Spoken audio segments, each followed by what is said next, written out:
Welcome back guys. तो क्या आप भी कनाडा आना चाहते हो? दोस्तों, बहुत से पाकिस्तानी और इंडियन भाइयों को पता ही नहीं है कि कनाडा का एक ऐसा प्रोग्राम भी है जिसमें आप लोग बगैर किसी एजेंट के, बगैर लिमिया के, या इसको लेबर मार्केट इम्पैक्ट असेसमेंट कहते हैं, बगैर किसी बहुत ज़्यादा वर्क एक्सपीरियंस के और बगैर ही किसी बहुत ज़्यादा बंक फंड्स के आप लोग कनाडा मूव हो सकते हो। कनाडा का एक बहुत ज़बरदस्त प्रोग्राम है। इस प्रोग्राम का क्या नाम है और कैसे आप लोग इस प्रोग्राम में अप्लाई कर सकते हो, ये देखने के लिए आज की इस वीडियो को आखिर तक प्लीज़ ज़रूर देखिएगा। और अब तमाम भाइयों से रिक्वेस्ट है कि वीडियो को लाइक कर दिया कीजिए।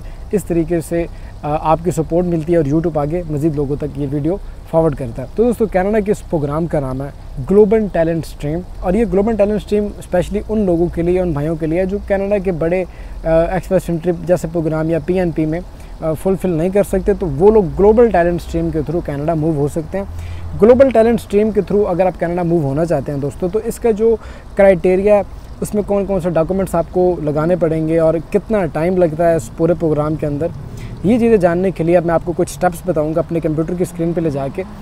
और उन स्टेप्स को फॉलो करके आप लोग भी कनाडा की ग्लोबल टैलेंट स्ट्रीम के लिए अप्लाई कर सकते हैं। दोस्तों, कनाडा का जो ग्लोबल टैलेंट स्ट्रीम है, इसमें जिस बंदे को भी वीज़ा मिल जाता है वो अपनी फैमिली को भी साथ लेके जा सकता है। अगर किसी आदमी को ये वीज़ा मिलता है ग्लोबल टैलेंट स्ट्रीम के अंदर, तो वो अपनी बीवी को भी साथ लेके जा सकता है एज ए स्पाउस वीज़ा में, और उसकी जो वाइफ होगी उसको ओपन वर्क परमिट मिलेगा और वो वहाँ जाके कोई भी काम कर सकती है। वीडियो को प्लीज़ लाइक कर दिया कीजिए। मेरी आज की अगर इस वीडियो के ऊपर 3000 लाइक मुकम्मल हो जाते हैं तो आप भाइयों के लिए एक सरप्राइज़ होगा। कमेंट सेक्शन में अपना नाम और अपना क्वेश्चन ज़रूर लिखिएगा। एक लकी ड्रॉ करवाने जा रही है हमारी टीम, तो जो बंदा भी ज़्यादा कमेंट करेगा, अच्छे कमेंट करेगा, उनका नाम निकाल के उनकी प्रॉपर हेल्प की जाएगी। जो भी लोग कनाडा आना चाहते हैं उनको प्रॉपर गाइड किया जाएगा और प्रॉपर उनकी हेल्प की जाएगी कनाडा के हर किस्म के वीज़ा के लिए। तो चलें अपने कंप्यूटर की स्क्रीन की तरफ चलते हैं और बाकी बातें अब वहाँ पे होंगी। अब ग्लोबल टैलेंट स्ट्रीम जो है उसको दो पार्ट्स में डिवाइड किया गया है, category A and category B. अब पहले डिस्कस कर लेते हैं कैटेगरी ए को। कैटेगरी ए के अंदर वो लोग आते हैं जिनका जो नॉक कोड है, NOC कोड, वो O है या A है। अब NOC कोड O या A कौन से है, ये समझाने के लिए अब मैं आपको आपके वेबसाइट के ऊपर लेके चलूँगा और इस वेबसाइट के द्वारा आप ये समझ पाओगे कि कैटेगरी ए के अंदर जो नॉक कोड आते हैं उनके अंदर कौन कौन सी जॉब टाइटल, कौन कौन से काम शामिल है, और जो कैटेगरी बी के अंदर नॉक कोड आते हैं उन नॉक कोड्स के अंदर कौन कौन से काम यानी कि आप कर सकते हैं। अच्छा गाइस, अपना नॉक कोड चेक करने के लिए आपने सिंपली गूगल पे लिखना है NOC नॉक कोड कनाडा। तो आपके सामने जो पहली वेबसाइट आएगी ये कनाडा की ऑफिशियल वेबसाइट है, इसको आपने ओपन कर लेना। और यहाँ आपके सामने ये टियर 0, टियर 1, टियर 2, ये टियर एक्चुअली ये आपका नॉक कोड है। तो आप ये देख सकते हैं जो टियर 0 है, टियर O, ये management occupations, management related jobs के लिए NOC 0 यूज़ किया जाएगा। उसके बाद occupation that usually required university degree like a financial advisor, software engineers, उनके लिए टियर 1 यानी कि नॉक कोड 1 यूज़ किया जाता है। इसी तरीके से टियर 2 जिसके अंदर occupation that usually required a college diploma, तो उसके बाद tier 3 occupation that usually required a college diploma, उसके बाद more than 6 month of the job training यानी कि 6 महीने से ज़्यादा का आपका काम का तजर्बा भी होना चाहिए। टियर 4 के अंदर आप देख सकते हैं हाई स्कूल डिप्लोमा चाहिए। टियर 5 के अंदर occupations that usually need short-term work demonstration and no formal education like landscaping, ground maintenance, delivery service driver and door-to-door distributors। इसमें डिलीवरी गाइज, ट्रक ड्राइवर्स, ये तमाम इसमें आ जाते हैं। तो यहाँ से आप अपना नॉक कोड निकाल सकते हो। ये टियर 1, 2, 3 जो है तो ये नॉक कोड ही हैं आपके।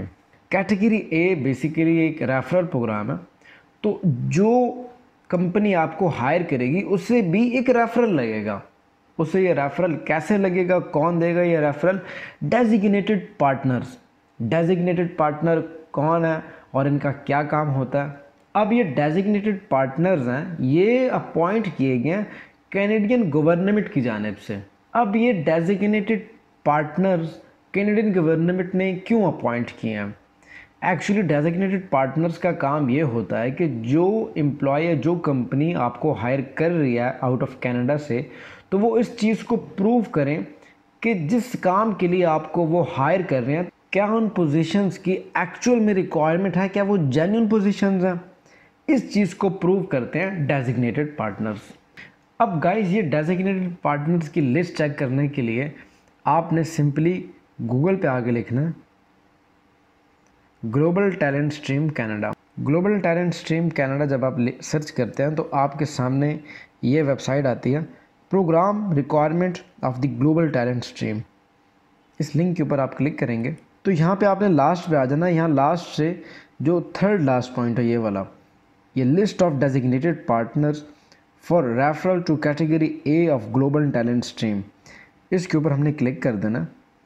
तो कैटेगरी ए के अंदर जो डेजिग्नेटेड पार्टनर्स हैं कैनेडियन गवर्नमेंट की जानिब से, यहाँ पे आपको उनकी लिस्ट शो हो जाएगी।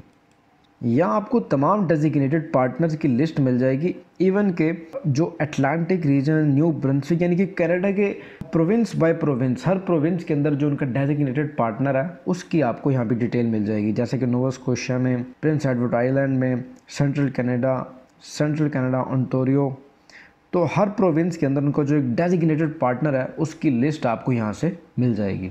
जैसा कि न्यू ब्रंसविक में लिखा है इग्नाइट फेडरेशन, इसके साथ government of new Brunswick, department of post secondary education, training and labour. इसको आप फर्दर अगर क्लिक करेंगे, जैसे कि ये government of new Brunswick, department of post secondary education, इसके ऊपर हम क्लिक करते हैं तो आपको यहाँ से वो डायरेक्टली न्यू ब्रंसविक की वेबसाइट के ऊपर लेके चला जाएगा।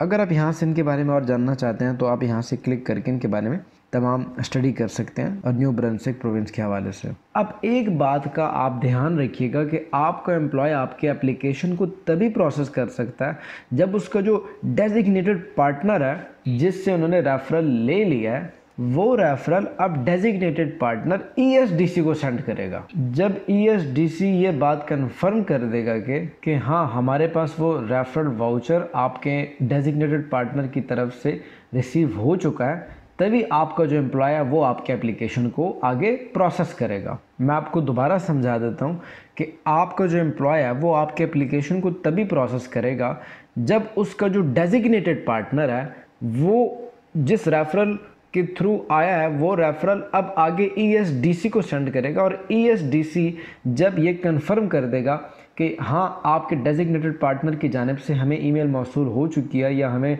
कंफर्मेशन आ चुकी है, तो ये कंफर्मेशन जब ESDC की जानिब से आगे आपके एम्प्लॉय को इशू की जाएगी तभी आपका एम्प्लॉय आपकी एप्लीकेशन को आगे प्रोसेस कर पाएगा। अब जो एम्प्लॉय आउट ऑफ कनाडा से कहीं से भी किसी वर्कर को हायर कर रहा है यूनिक स्पेशलाइज्ड पोजीशन के लिए, तो इसके लिए उस एम्प्लॉय को, फॉरेन वर्कर को 80,000 कैनेडियन डॉलर मिनिमम सैलरी पे करनी पड़ेगी एक साल के अंदर। अगर वो इससे कम सैलरी पे करता है तो उसकी बेस पे आपका ग्लोबल टैलेंट स्ट्रीम के अंदर आपका वीज़ा कभी भी नहीं लगेगा, क्योंकि ये इसकी मिनिमम रिक्वायरमेंट है कि कोई भी एम्प्लॉय जब आपको हायर कर रहा है आउट ऑफ कनाडा से फॉरेन टैलेंट को, तो उस यूनिक स्पेशलाइज पोजीशन के लिए जिस वर्कर को भी वो हायर करेगा उसकी मिनिमम सैलरी वो 80,000 कैनेडियन डॉलर फिक्स करेगा। अब इस चीज़ के लिए ज़रूरी है कि आपके पास वो एडवांस डिग्री या वो एडवांस एक्सपीरियंस होना चाहिए जिस काम के लिए आपका एम्प्लॉय आपको हायर कर रहा है, और बहुत ही अच्छा हो कि आपके पास सेम फील्ड के अंदर अगर मिनिमम 5 साल का एक्सपीरियंस भी है। अगर ये चीज़ें आपके पास हों तो आपके एम्प्लॉय के लिए बहुत इजी हो जाता है आपके बिहाफ पे आपकी एप्लीकेशन को प्रोसेस करना ग्लोबल टैलेंट स्ट्रीम के अंदर। अब हम डिस्कस करेंगे कैटेगरी बी को। Category B is the most famous for global talent stream. Category B में जो मेजर पोजीशंस आती हैं वो आती हैं tech positions. Global talent stream search करके आप दोबारा कनाडा की इस वेबसाइट पे आएंगे और जो सबसे लास्ट वाला ऑप्शन है global talent occupation list for category B of the global talent stream, तो कैटेगरी बी के लिए हम यहाँ पे क्लिक करेंगे। तो इस पेज पे जब आप आएंगे तो आपको यहाँ से ये देखिए यहाँ लिखा है NOC कोड 2021, यानी कि सन 2021 के बाद जो भी 9 कोड आएंगे इस पोजीशन के लिए, computer and information system manager के लिए वो 20012, उसके बाद सिविल इंजीनियर्स के लिए 21300, इलेक्ट्रिकल एंड इलेक्ट्रॉनिक्स इंजीनियर्स के लिए 21310, माइनिंग इंजीनियर्स के लिए 21330, एरोस्पेस इंजीनियर्स के लिए 21390। अच्छा, तो अब यहाँ से आपने अपना नॉक कोड सेलेक्ट कर लेना है जिस काम के भी आपके पास डिग्री है या एक्सपीरियंस है। अच्छा, एक चीज़ आपने ये ध्यान में रखनी है, ये वाले जो नॉक कोड है ना, जो नॉक कोड 2011 यानी कि 2011 के अंडर में आ रहे हैं, ये आपने यूज़ नहीं करने। आपने ये जो रिसेंट वाले हैं 2021 के बाद वाले नॉक कोड हैं, ये सारे नॉक कोड आपको लगेंगे, ये वाले नहीं लगेंगे, ये वाले लगेंगे, ठीक है। तो आपने यहाँ से अपना नॉक कोड सेलेक्ट कर लेना। अब यहाँ से एनओसी कोड भी सिलेक्ट हो गया। कैटेगरी बी के अंदर जो जो ऑक्यूपेशंस आती हैं वो भी आपको समझा दी। अब कनाडा में आपने जॉब कैसे तलाश करनी है, सबसे बेस्ट और आसान वे तो ये है कि आपका कोई फ्रेंड, कोई रिलेटिव, कोई आपका रिश्तेदार, दोस्त, कोई भी अगर कनाडा में रहता है तो वो आपके बिहाफ पे वहाँ पे जॉब फाइंड करे और उस जॉब का ऑफ़र लेटर वो आपको वहाँ से सेंड करे। लेकिन अगर आपका कोई रिलेटिव भी नहीं रहता कनाडा में, कोई दोस्त नहीं है, फिर आपने जॉब बैंक के द्वारा जॉब फाइंड आउट करनी है कुछ फ़िल्टर लगा के। तो जॉब बैंक के द्वारा आप कैसे जॉब फाइंड आउट कर सकते हो, अब ये जानने के लिए हम जॉब बैंक की वेबसाइट के ऊपर चलते हैं। गूगल पे आके सिंपली लिखेंगे jobbank.gc.ca, तो ये कनाडा की ऑफिशियल वेबसाइट है जॉब बैंक की। इस वेबसाइट को हम ओपन कर लेते हैं। इस वेबसाइट के ऊपर आने के बाद हमने कुछ फ़िल्टर लगाने हैं और वो फ़िल्टर लगाने के बाद ही हम अपनी डिज़ायर जॉब तक पहुंच पाएंगे। तो यहाँ पे ये देख सकते हैं, तो यहाँ पे हमने सिंपली एडवांस्ड के ऊपर क्लिक कर देना। यहाँ पे गाइस आपको कनाडा के अंदर इस वक्त 1,31,000 पोजीशंस अवेलेबल हैं, करंटली जॉब्स अवेलेबल हैं कनाडा के अंदर। तो हमने यहाँ पे कुछ फ़िल्टर लगाने हैं और उसके बाद हम इस जॉब तक पहुँच पाएंगे। तो पहले तो ये हमने फ़िल्टर लगा लिया कि लास्ट 30 डेज़, यानी कि वो जॉब भी शो हैं जो कि लास्ट 30 डेज़ के अंदर यहाँ पे पोस्ट की गई हैं। उसके बाद इसको आपने रहने देना है। उसके बाद यहाँ पे आप इंग्लिश के ऊपर क्लिक करेंगे। उसके बाद यहाँ पे फुल टाइम वर्क, उसके बाद यहाँ पे हमने परमानेंट के ऊपर क्लिक करना। अच्छा, ये चीज़ आपने अपने माइंड में रखनी है कि 80,000 टू 1,00,000 कैनेडियन डॉलर, इसके ऊपर आपने क्लिक करना। उसके बाद मज़ीद आप इसको स्क्रॉल करेंगे और जो सबसे इम्पॉर्टेंट चीज़ वो ये कि कैनेडियन एंड इंटरनेशनल कैंडिडेट्स, यानी कि कैनेडियन और इंटरनेशनल लोगों के लिए जो जॉब्स अवेलेबल हैं। तो ये फ़िल्टर लगाने के बाद इस वक्त हमें यहाँ पे शो कर रहा है 433 रिज़ल्ट्स। तो सिंपली इसके ऊपर हम क्लिक कर देंगे। अब जैसे ही हमने इसके ऊपर क्लिक किया तो यहाँ पे हमें कुछ जॉब्स शो कर रहा है। Business development officer, marketing vice president, electrical engineer, technician. जैसा कि आपको ये नज़र आ रही है कि ये जॉब कैटेगरी बी के अंदर आ जाएगी ग्लोबल टैलेंट स्ट्रीम के लिए। तो हम इसी के लिए अप्लाई कर लेते हैं।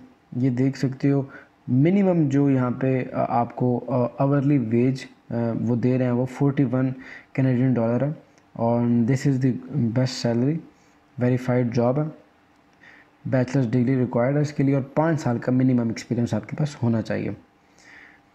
और ये जॉब आप कनाडा के अंदर अगर आप रहते हो तब भी, और अगर आप आउट ऑफ कनाडा से अप्लाई कर रहे हो तो तब भी आप इस जॉब के लिए अप्लाई कर सकते हो। यहाँ पे आपको ये शो हो रहा है कैनेडियन सिटीजन्स एंड परमानेंट और temporary residents of Canada, other candidate with और without a valid Canadian work permit, यानी कि हर किस्म का बंदा ये अप्लाई कर सकता है जो कनाडा के अंदर है या आउट ऑफ कनाडा से इस जॉब के लिए अप्लाई कर रहा है। तो ये कुछ फ़िल्टर लगाने के बाद आप ग्लोबल टैलेंट स्ट्रीम के अंदर जो भी एम्प्लॉयज़ आते हैं, जो भी डेजिग्नेटेड पार्टनर्स की लिस्ट के अंदर एम्प्लॉयज़ हैं, उनके द्वारा जो जॉब्स यहाँ पे पोस्ट की गई हैं, आप उन जॉब्स को यहाँ से फाइंड कर सकते हो और इन जॉब्स के लिए आप अप्लाई कर सकते हो। जॉब बैंक के अलावा आप इंडीड के ऊपर जॉब फाइंड आउट कर सकते हैं, लिंक्डइन के ऊपर आप जॉब फाइंड आउट कर सकते हैं, मॉन्स्टर जॉब्स के ऊपर आप फाइंड आउट कर सकते हैं कनाडा के अंदर जो जॉब्स आती हैं, क्योंकि ये ऑफिशियल प्लेटफॉर्म्स हैं जो भी कनाडा में आपको जॉब प्रोवाइड कर सकते हैं। LinkedIn, Indeed, job bank, monster.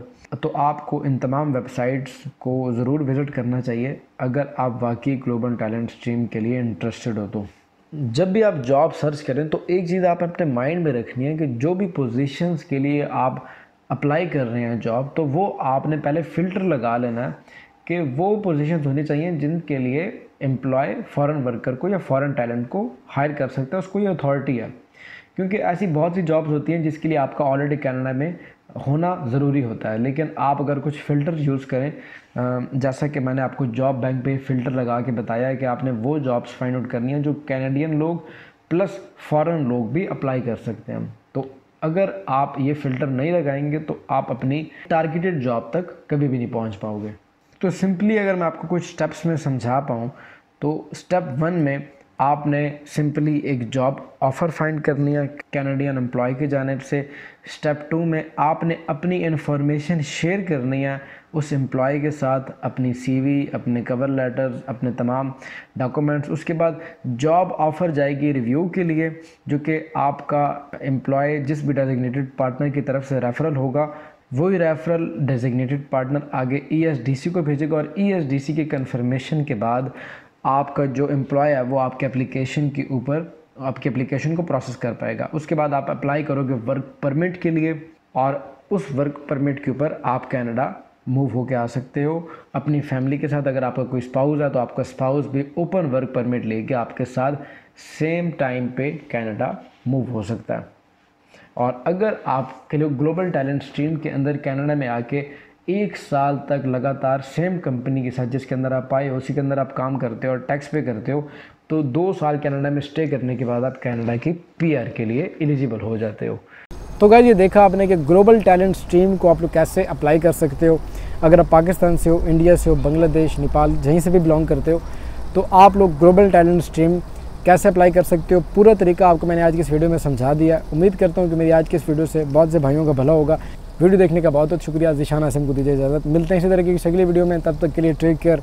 अल्लाह हाफिज़।